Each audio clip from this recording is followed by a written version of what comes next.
Bem-vindos mais uma vez. Vamos então, nesse vídeo, dar continuidade à nossa discussão sobre as técnicas de correlação e regressão linear, certo? Que, como nós já vimos, são técnicas que nos permitem testar, avaliar, identificar associações preditivas ou não, relações preditivas ou não, entre variáveis escalares, certo? Variáveis do tipo escala. A gente vai usar de novo a planilha do Enem, que vocês já estão familiarizados com ela, e eu vou mostrar para vocês as funções que nos permitem fazer esse tipo de análise. Como vocês vão perceber, eu acho que daqui para frente isso vai acontecer também, os códigos vão ficando muito simples. Então, para a gente fazer análises complicadas, geralmente a gente usa funções muito simples e o código fica fácil de programar, certo? É isso. Então, vamos lá. A primeira coisa que eu vou fazer é rodar aqui. Então, aqui está o código, certo? Eu vou rodar o chunk de setup para padronizar o output gráfico. Agora eu vou baixar, como vocês estão vendo aqui, ó, esse pedaço de código. Esse bloco ele carrega a biblioteca HMISC, carrega o dataframe Enem, que está nesse arquivo, Enem exemplo dat, e filtra somente as 500 primeiras observações. E aqui, obviamente, eu estou tentando simular, a partir dos dados do Enem, que são muito numerosos, né? Eu vou tentar simular uma quantidade de observações que você poderia ter obtido, por exemplo, fazendo uma pesquisa numa escola pequena, em algumas turmas, né? Muitos professores de ciências, de física pelo menos, né, pela quantidade de horas aula, acabam para cumprir a hora, acabam assumindo turmas que somam uns 500, 400, 300 alunos. Então eu estou somando aqui, eu estou juntando 500 observações de duas variáveis, de diversas variáveis tipo escala, sobretudo as notas dos estudantes no Enem, tá certo? Então tá, vamos lá. Executando essa parte do código, a gente chega no segundo bloco, que é o bloco do diagrama de dispersão. Nós criamos diagramas de dispersão com a função plot, certo? A função plot é muito elementar. Lembra que os diagramas de dispersão são diagramas do tipo x, y, certo? Então tem uma coordenada, que é a coordenada que a gente tipicamente representa no eixo horizontal, e a segunda no eixo vertical. E nós simplesmente vamos listar essas coordenadas na entrada da função plot. Então a gente vai escrever, por exemplo, plot, abre parênteses, x, vírgula, y, fecha parênteses, certo? Só que aqui, olhem só, eu quero que no eixo horizontal fique a nota em matemática. Então eu chamei aqui a coluna Enem, cifrão, nota matemática. E no eixo vertical eu quero ciência da natureza. Bacana, porque no futuro eu vou tentar predizer o desempenho em ciência da natureza a partir do desempenho em matemática, certo? Tá aqui o gráfico, minha gente. Então, para que vocês possam visualizá-lo direitinho, né, eu expandi aqui, né?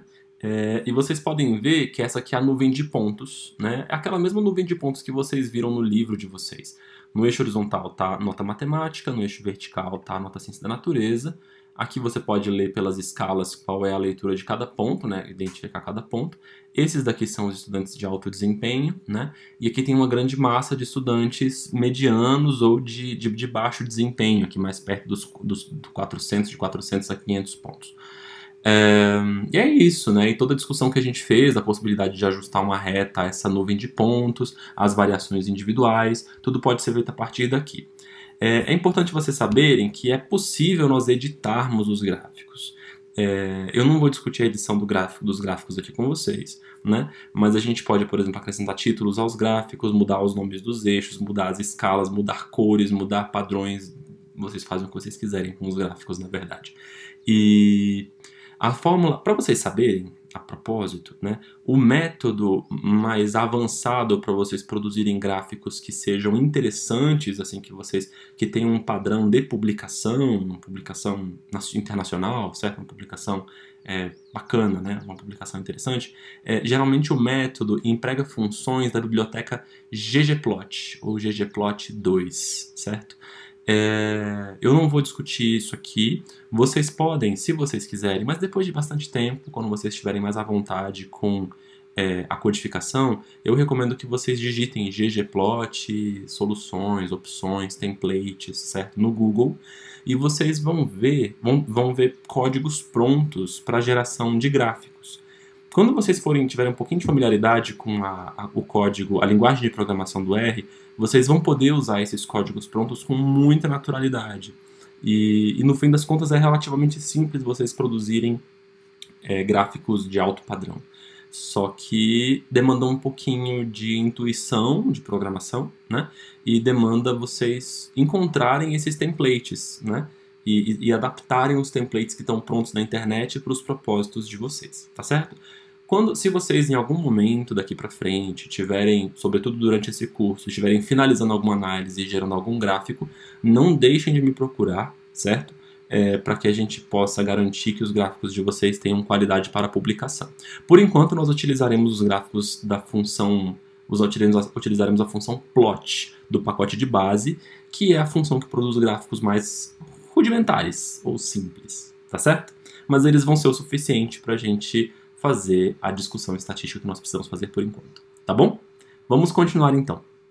Feitas todas as ponderações com respeito ao gráfico, né, ao diagrama de dispersão, vocês vão lembrar que a gente pode quantificar a associação entre duas variáveis escalares com a covariância. E a covariância pode ser calculada pela função COV, C-O-V. As entradas também são as duas variáveis em questão, então aqui ciências da natureza e matemática. E esse é o resultado da covariância. Como vocês sabem, pela definição da covariância, se você entrar em ordem trocada, a covariância de ciência da natureza contra a matemática é a mesma coisa que a da matemática contra a ciência da natureza, certo? E como vocês podem ver, é um número arbitrariamente alto que aparece aqui, né? 5.178. Eu não sei interpretar isso, ninguém sabe, certo? Não faz muito sentido a covariância pura, assim, né? Dita a queima-roupa. Mas, se você padronizar a covariância, você chega em algo que a gente definiu como correlação, ou correlação de Pearson, ou correlação linear, certo? E essa correlação pode ser calculada com a função cor, exatamente com a mesma estrutura sintática da função cov, certo? Ou seja, você coloca cor, abre parênteses, uma variável escalar, vírgula, outra variável escalar, fecha parênteses.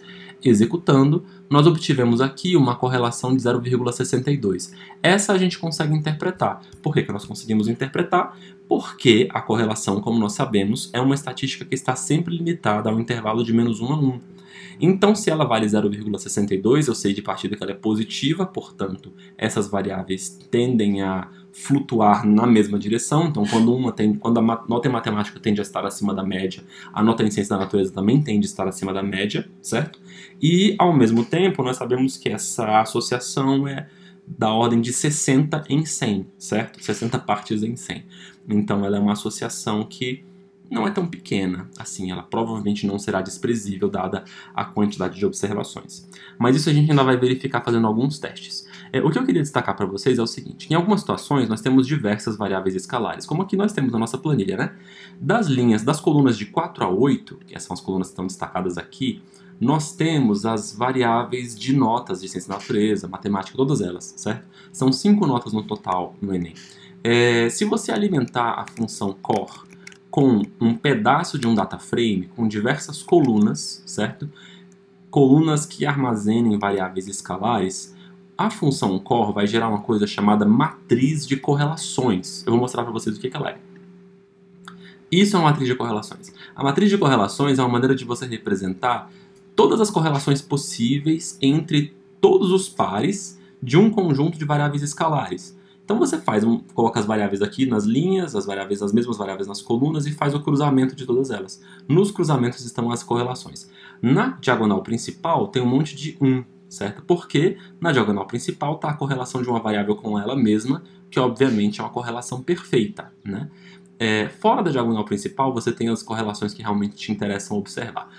Observe também que essa matriz de correlações ela é necessariamente simétrica. O que quer dizer?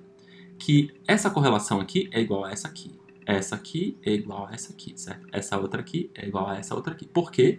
Porque a correlação, da maneira como ela foi definida, entre duas variáveis, certo? A correlação de y com x é a mesma coisa que a correlação de x com y. Então aqui, ó, a correlação de ciências humanas com ciências da natureza é a mesma coisa que a correlação de ciências da natureza com ciências humanas, certo? Por essa razão, por simetria da operação de correlação, a matriz de correlações também será uma matriz simétrica, certo? E como vocês podem observar também, a gente pode analisar um pouco essa matriz aqui a olho, né? A gente pode perceber, por exemplo, que a correlação entre ciências humanas e linguagens e códigos é um pouquinho maior que as demais, e que a correlação entre matemática e redação é um pouquinho menor que as demais. Mas, no geral, todas elas ficam próximas ao intervalo de que vai de 0,60 a 0,70, né? Com duas exceções, então as correlações são todas compreendidas nesse intervalo, na casa do 0,60, certo? E então tá. Em outras situações, é mais complicado a gente analisar a matriz de correlações, então é preciso a gente gerar algumas representações gráficas dela. Há várias formas de vocês fazerem isso, a gente vai ver outras formas ao longo do curso, certo? Mas a mais adequada para a gente mostrar agora é produzida pela função chamada corplot, certo? O que é a função corplot? Ela toma a matriz de correlações, que também está sendo calculada aqui, tá vendo? Isso aqui gera a matriz de correlação. E ela tem vários tipos de output. Eu vou usar o tipo upper, ou o tipo superior, que vai mostrar a parte triangular superior da matriz de correlações. E vai fazer isso de uma forma gráfica amigável. Vamos ver como isso fica? A propósito, essa função corplot é uma função da biblioteca corplot, que vocês precisam carregar e instalar e carregar. Se vocês ainda não instalaram, garantam a instalação dessa biblioteca usando a função install.packages, como vocês já sabem. Como vocês podem perceber, o gráfico gerado pela função corplot tenta representar de forma mais amigável a matriz de correlações, mas ele omite, aqui nesse caso, ele omite a parte inferior da matriz, até porque ela é simétrica, né? Então não importa muito não interessa a gente olhar os dois lados da matriz geralmente. E aqui a gente escolheu a parte superior.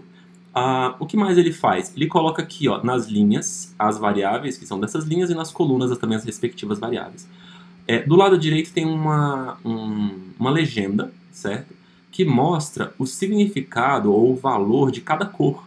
E é uma variação contínua, né? Porque a correlação pode variar continuamente de -1 até 1.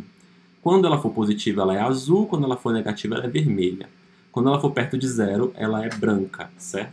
Então, o azul mais intenso é a correlação mais alta, o vermelho mais intenso é a correlação mais baixa, né? Então tá. Ou talvez até mais alta num certo sentido, tá bom? Mas vamos lá. O que é importante aqui? Na diagonal principal tem vários 1s. Nós já esperávamos isso. Então as correlações aqui são, digamos, perfeitas, mas a gente não interpreta isso porque isso é absolutamente redundante, né? Essa célula aqui, ó, não sei se vocês conseguem perceber, mas aqui a bolinha está um pouquinho maior que as outras e um pouquinho mais escura. E essa é justamente a correlação entre ciências humanas e linguagens e códigos, que a gente já tinha visto na matriz de correlações propriamente dita, né? Que essa é a correlação um pouco maior, ela dá 0,70 mais ou menos. E essa daqui, observem que é a bolinha menorzinha e mais clarinha. E ela é justamente a bolinha da correlação entre matemática e redação. Porque, de fato, essa é a correlação mais baixa de toda a matriz. Certo, pessoal? Assim a gente consegue gerar uma representação gráfica amigável da matriz de correlações. Vamos continuar?